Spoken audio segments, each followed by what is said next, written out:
Hello and welcome to episode 1 of our brand new CCFPA podcast. Hosted by myself, Lee Cowell, we will be interviewing a different former Coventry City player each week. The Coventry City Former Players Association, or CCFPA for short, is the largest former players association in the Football League, with an impressive 340 members. The association helps former players who experience hardship in later life, whether financially or through illness, injury or addiction. In today's episode, we will be speaking with 2024-25 chairman Billy Bell, next season's chair Sarah Morris, and her husband and CCFPA volunteer Richard. Thanks to the Midland Mixos, providers of mobile bars based in Bedworth, who have kindly sponsored today's episode. Please like and follow, and let us know who you'd like to see interviewed in future shows. But without further ado, let's join Billy, Sarah and Richard for episode 1 of the CCFPA podcast. Let's all sing together. What? Oh, what a goal!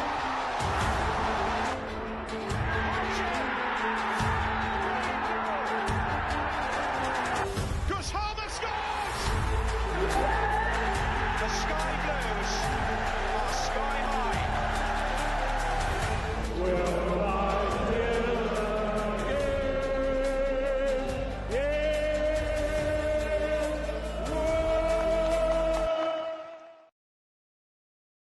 So you join me now at the very hospitable house of Sarah, where she's cooked us a lovely tea, and I'm joined by CCFPA chairman Billy Bell. Good evening, everybody. How are you? And Sarah and Richard Morris. Good evening. Thank you for joining us, and thanks for being part of the first CCFPA podcast. I'm going to start with you, Billy. Okay. And as chairman, be good if you could just explain to everyone, what is the CCFPA? When did it start? Who founded it?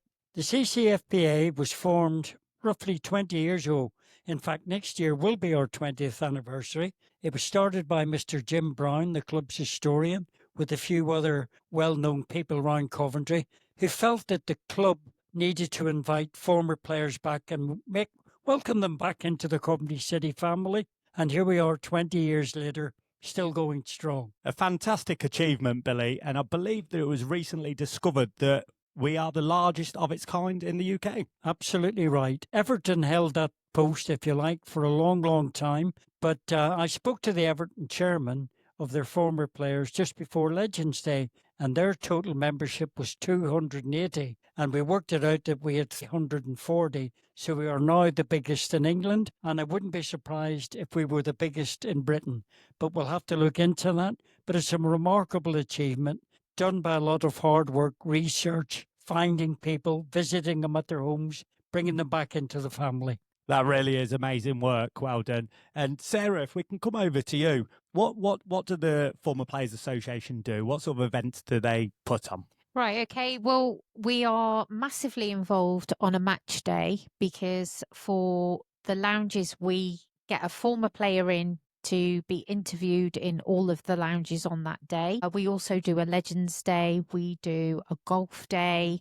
We try to do a few more events, but personal appearances as well to raise money. Wonderful. And Rich, thank you for joining us. Tell me about some of the charities that the Former Players Association helps support, and who supports the Former Players Association itself. Well, we like to go to local charities, local Coventry charities and charities outside of Coventry as well. Mighton, Zoe's Place, Camden Christmas Lights, Breast Cancer Unit at the George Eliot, the Air Ambulance and things like that. So it's charities that are local and that need that support from us. It's a helping hand, isn't it? Brilliant. And how does the Former Players Association then fund itself? Is it self-funded? Do the club help contribute towards these events and charities? Thank you. We are self-funded. A lot of the Former Players Association are helped out by their clubs. I can say that we are helped on things like Legends Day, where they will give us certain items for raffle or auction. But the major funding is down to us.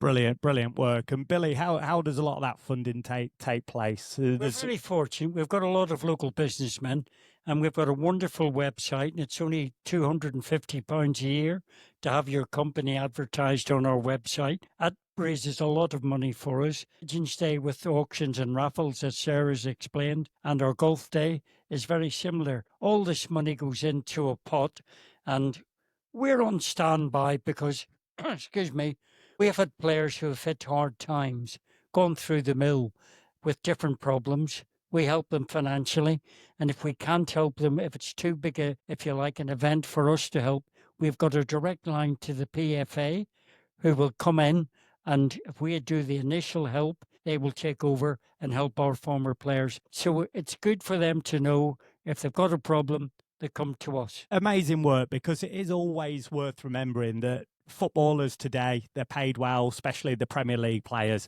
and players of yesteryear, even those who hit the top of the game, are maybe not quite as well off in later life and need the support and help from the clubs. Exactly. I mean, quite a few of our older members were on the £20 a week maximum wage, and they are now living today in the modern era. But we do help them, and we do have a laugh. I mean, Ronnie Farmer, who we lost last year, sadly, was one of our top members, and he tells a great story that sponsorship was done by a local butcher by Highfield Road, and if they won, on a Monday they got a slice of steak, and if they lost, they got 2 sausages. And that's a true story. And that's how the world has evolved with sport and sponsorship and logos on shirts, etc. Our older echelon never had that. And some of the younger lads who are joining us in their early 30s and that have definitely got a far better life out of football than some of the players that we feel we need to help. So brilliant work done by all of the former players and Former Players Association. So what is it exactly that everyone here does on match day? We'll start with you, Billy. You're chairman. When did you take on this role? What does that involve? I took it on after Jim Brown decided to stand down after 15 years. Jim was a fantastic chairman. He was the club historian. He had many links with the club, more so than me, if the truth's told. But when he decided to step down, I was vice chairman, and I said I would do it for 1 year, which I've done, and I'm stepping down after golf day. And the lovely Sarah Morris will be taking over as chairperson, as it now will be. And I will not be leaving the committee because there's more work to be done. And I wouldn't like to leave Sarah or the committee without my expertise and knowledge. On a match day, I get the former player, bring them round. There's so many calls to make to get a former player. And then I help Sarah meet with Sarah and Richard, introduce the player if they've never met them. And then I work in the casino on match day, entertaining the fans down there and bringing the player down after the match, who's our guest of honour. And we have a great time with all the fans, give them a chance to meet the heroes. And I've been there. Before I joined the committee, Billy, I used to come into the casino after a match day. And for something that is free for supporters to come along to, it really is brilliant to see you interview the former player and some really insightful interviews with them. I try to make it lightheartedly. There's too many, in my opinion. Football can be very serious at times and people get very worked up about it. If we lose a game, for instance, my job is a lot more difficult. But I try and send them out of that room, win or lose, have some booze. If it's a draw, have some more. And that's my philosophy. And I think if people leave with a smile on their face, that's all I want. Brilliant. And Sarah, I've seen you working behind the scenes on a match day, running around. Tell everyone listening, what is it that you do on a match day? Right, okay. What we'll do is we meet the player of the day. We take them up to dine. They meet Harry Roberts. They have a 3-course meal. We then take them around the lounges. Normally, on average, we have 7 lounges that we have to complete within an hour alongside a current player. So we are really tight for time. People are like trying to stop us for autographs, for selfies. Sometimes, I mean, I really feel for people because at times we just don't have time to be able to do this. However, we do try as much as possible to be able to keep people happy. Then we will take the player to their seats. We'll be able to go and catch up with our corporate members during the first half, pop along to boxes to say hello to people. Then at half time, we take our former player out to the pitch so that they can give them a wave and get a bit of appreciation there, which is great. And then obviously after the game, we're down to the casino with the good old Billy Bell for a bit of well, let's say it's a different sort of interview than what we've been doing all day. So that sounds a brilliant day. I mean, it sounds very busy and very stressful. And alongside that, am I led to believe there's other former players come along, not just the guest of honour for the day? Oh my goodness, yeah. I work on a ticket list throughout the week, so we try and get as many former players back during that week to this particular game. But yeah, it's great. I don't know, it's crazy because sometimes you will get somebody who you never expected asking for tickets. But yeah, we get them sorted and we get them seated. Amazing. And Rich, you work hard on a match day as well, and work hard during the week? Yeah, I pretty much mirror what Sarah does, taking them all around the lounges, 7 lounges. It's a busy hour before the match to get them to all of those 7 lounges, and like Sarah says, getting past a lot of fans who want this, that, and the other, autograph selfies and so on. So yeah, it's a busy day. I mean, we'll literally be taking people up, showing them where the boardroom is, showing them where they're sitting, showing them around the stadium, sort of thing. So yeah, it's a busy day. So tell me, the Former Players Association, there's 4 of us sat here, actually. I'll include myself in this. Who else is on the committee? Is there help from any other people? Yeah, we have Mike Young. He does the website. So he'll often come to the matches, get a few photos. I'll do a lot of photos as well. Send them over to Mike. He'll put up the right report on the end of the day. I'll do a little bit of a report on Facebook and put a video on of a interview and so on. Who else have we got? We've got Martin, haven't we? He helps out on the website also. Who am I missing, Sarah? Dave Bennett, of course, yes.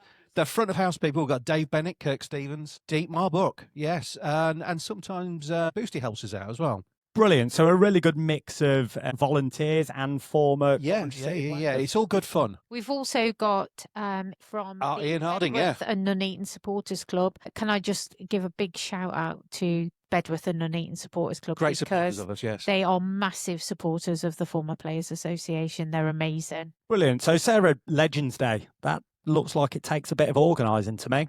Wow. Yeah, it's herding goldfish day, to be perfectly honest. Trying to get former players who are the most disorganized people on the planet. No offense, guys, if you're listening. Yeah, trying to get them to commit to a day and a time and get them back, and actually getting them to turn up when they're supposed to is a miracle. I think this year we had 48 former players and every single one of them turned up, which was probably one of the proudest moments that I've had. That's amazing, and I saw him on the pitch before the game, and it is a great sight. And saw him in the casino after singing the Sky Blue song with Billy, and it's just great to see the older players right from the fizz to players that finished just a few years ago. It's amazing, and then some of the younger players that we get back, they'll come along, and it'll be, my God, I didn't realise this is what happened, and we can't believe that how we've been accepted by the fans on this day. It's like at Legends Day this year, we had Fankety Dabo. I was trying to convince him for weeks and weeks and weeks to come to Legends Day. He didn't want to. He was worried about how the fans would take it with him coming back. But he had the most amazing response. He actually cried out on the pitch, which it made my day, to be perfectly honest, to see how people loved him. He's just such a great guy. Yeah, just cutting in on you there, Sarah. We've been doing Legends Day now probably 15 or 20 of the 20 years. And I always say to people, stand at the bottom of the stairs, right in the atrium, the main atrium. And they're, well, what am I listening for? What's going on? I said, listen to the laughter. Because they're all daft, all these blokes, all these players. And all of a sudden, they're meeting their old friends, their old pals. They're taking the mickey. They're having the crack. And the laughter on a Legends Day, to me, is one of the most important things of the whole day. And as you said, Sarah, we've got from Mick Kearns, who was 86, down to probably Frankie, probably 27, 28. That age barrier. And they were all shaking hands and introducing each other to the different generations. And to me, that makes the whole hard graft, and it is hard graft, getting them all there worthwhile. I'm pretty sure all of the fans that come along to Legends Day really appreciate the day, but maybe don't appreciate the work that goes into organising those players and getting them back. So for you guys, brilliant work. Thank you for everything you do. Seems like a good stage to take a break. We're going to hear from our sponsors, and when we come back, we're going to be here a little bit more about how Billy got here from Ireland, and Rich and Sarah and their history of being Coventry City fans. We'll join you after the break. Let's hear a word from our sponsors. The Midland Mixos are the Midland's #1 supplier for mobile wedding bars, cocktail masterclasses and fun casino tables. Coventry City fan ready to serve you. Look them up at www.midlandmixos.com. They bring the party to you. And welcome back to part 2. And we haven't been away that long, but the wine has changed colour. And Billy, I think we got a better microphone for the... I hope so. I think it's one that we borrowed from the casino. It's a nice microphone. Thank you very much. So as you've got the mic and you are loud and clear, you don't sound like you're from Coventry. No, I'm from a little town outside it called little shipping fishing village in Northern Ireland called Belfast. And we made the Titanic, and it was okay when it left us. Yes, I came here to Coventry in 1972 to live with my wife, now ex-wife, but I've always loved Coventry. I was a big Man United fan because of simply the greatest player I've ever seen was George Best. But when it came to Coventry, my allegiance switched, and I was very fortunate. One of the first games I went to, I saw the home debut of Tommy Hutchinson and Colin Steen, and I was hooked. And from that day to this, I've been Coventry City mad, daft, you name it. I'm everything included in that. And Sarah, always been a Coventry City fan?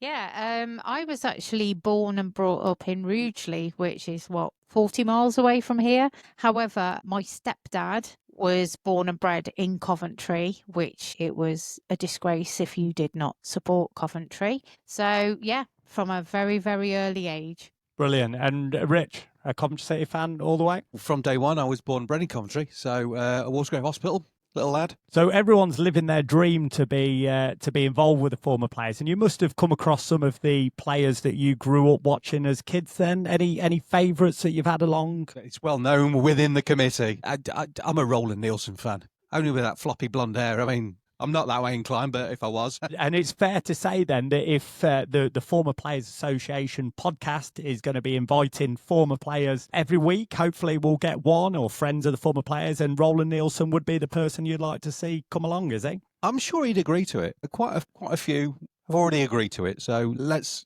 cross our fingers and hope that we get quite a few decent ones for you all. And is that just character or player? Everything. I just thought he was the Rolls Royce for players at the time. So. And Billy, without being too ageist, yours would be from an era a bit further back, would it, or is it a modern player? Yes, I mean I'm very blessed to have become very good friends with the likes of Tommy Hutchinson and Willie Carr, Roy Barry.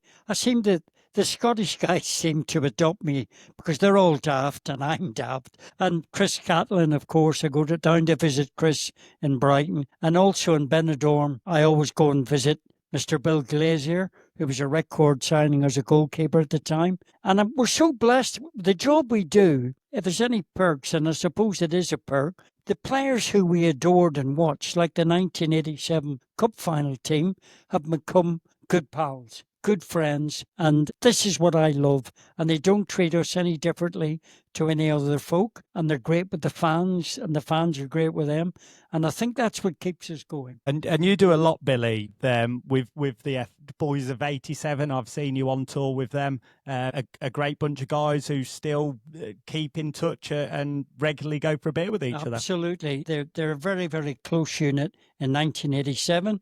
And they're a close unit today. They meet up and have a beer once a month. And I've been fortunate. Richard has been invited and Sarah's been invited. So we're very privileged because that is a reunion of that team. And I've been out, as you say, on the road, and we never, ever lose. How can I put it?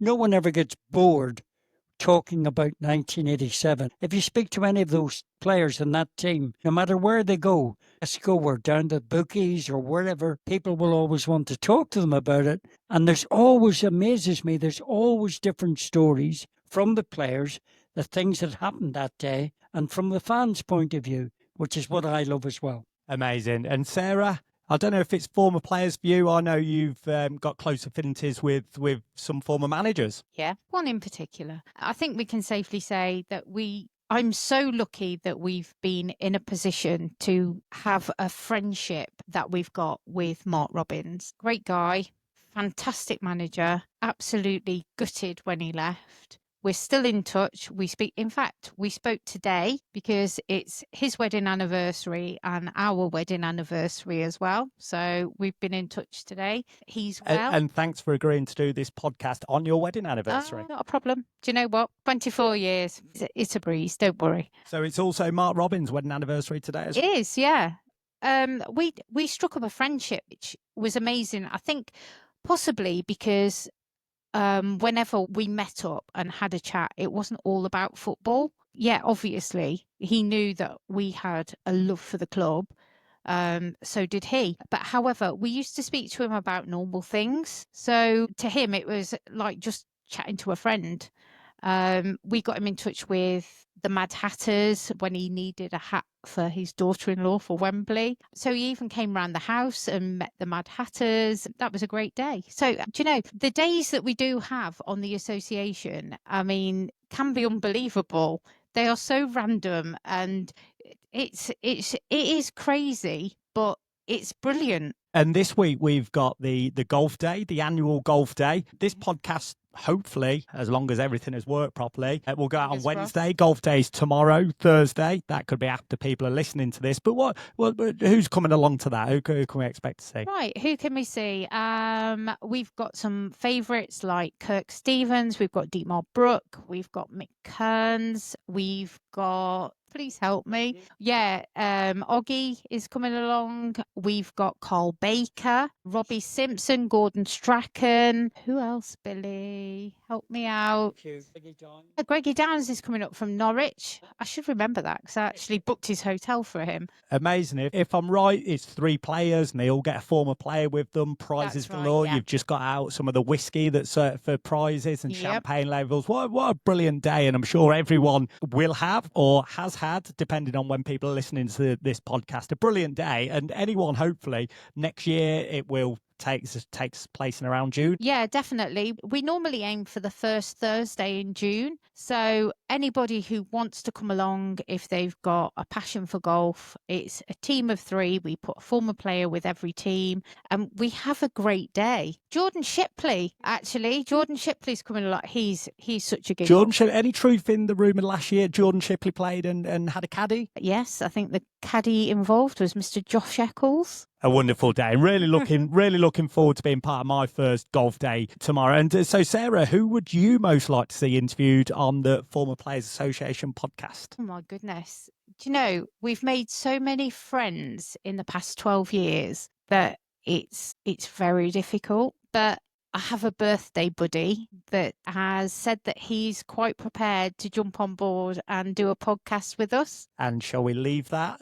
Sarah Moss's birthday, Buddy B, a very exciting one. Look out for who we do announce to do these podcasts. There are some brilliant names that have agreed to do it. We're looking at doing it in a series of 8. If you want to get involved, if you want to help out, we are looking for sponsors, but please feel free to let us know who you would like to see interviewed on the CCFPA podcast. And Billy Bow, who would you most like to see? It's a strange one for me, but the most person I've got to know on a one-to-one basis was Mr. Chris Catlin. And simply because I stayed with Chris in Brighton on quite a few occasions and got to know him well. But he's so funny. And he tells wonderful stories about when he played against Pele and Santos over in Japan. He said at the end of the game, there was 8 men marking Pele to make sure they got his shirt, and little Alan Dugdale got it. He was only 18, and they were trying to steal the shirt. Different stories like that, and how he came to sign for the club on his debut. He was supposed to go and sign for Chelsea, and he met Noel Cantwell in Coventry on the Friday. And Noel Cantwell said, if you sign today, you will be marking George Best tomorrow. He signed immediately. So that's the sort of that he tells very, very well. But I'm blessed again. I've had them all on stage. Some guys are, let's be honest, we're all human, are more shy than others. And other ones, they will have you roaring with laughter. Well, brilliant. Brilliant. I've watched a lot of your interviews. I don't think I've got the same humour. Don't think I've got the same jokes, but I'm really looking forward to interviewing some of the people we've got lined up and really happy to be a part of this exciting new venture. I'm just going to leave everyone. We're going to ask each of our guests today what they're most looking forward to next season and what position they think Coventry City are going to finish in the league. That is putting everyone on the spot because we didn't organise this. But Rich, have you got what you're most looking forward to and where we will finish? Looking forward to is always going to be a local derby. So I look forward to the local derbies. Where we finish, I think we've been knocking on the door for a couple of 3 seasons now. So if we can knock on that door again, I'll be quite happy. And if we can get to that next level, I'll be even happier. Billy, what are you most looking forward to and where will we finish? I think it's going to be Frank's first, in my opinion, where he's got a chance to bring some players in and move some out. We've got the basis of a good squad. We know that we wouldn't have attained the playoff places. It's going to be sad that some people will go probably to fund players coming in. And that happens with Coventry City. It's happened since 1972 when I supported them. But to be fair to Doug King, the money we have taken in on transfers, he spent it. I just hope we get a decent squad. We've got a record probably season ticket sales again. The fans have been magnificent. I just hope, like all of us do, we can make the promised land of the Premiership. And if we get it right in the transfer market, I think we can do it. Yeah, I'm with Billy. I'm excited to see who Frank is looking and excited to see who's coming in. And definitely what Richard said about us knocking on the door. It's got to be our time. It really has. Second, first? Do you know what? I'd like to go up automatic because I really do have the problem with playoffs. I'm probably one of the most stressed out people. It's like when players say to me, when are you happiest, Sarah? And I go, I'm happiest when we're mid-table because I'm not worrying about going down and I'm not worried about playoffs. So, yeah, but no, we definitely need to. Definitely need to move up. Well, that's wonderful. And just for the record, I'm really looking forward to seeing the signing that Franks makes this summer. Looking forward to that first game at the CBS with a full house. Looking forward to getting a good start to the season for the first time for a few years. And my prediction is that we will finish 4th in the league. I'm looking forward to the podcasts that we have lined up. I'm most looking forward to everyone listening today, joining us. Please like and subscribe, whether you're watching on YouTube or listening on Spotify. Massive thanks to Sarah and Rich and Billy. We look forward to seeing you next season, standing down as chairman, but thanks all for all the work you've done and good luck to Sarah in her role next year. Thanks all for listening. Thank you for joining us. We'll see you on the next CCFPA pod.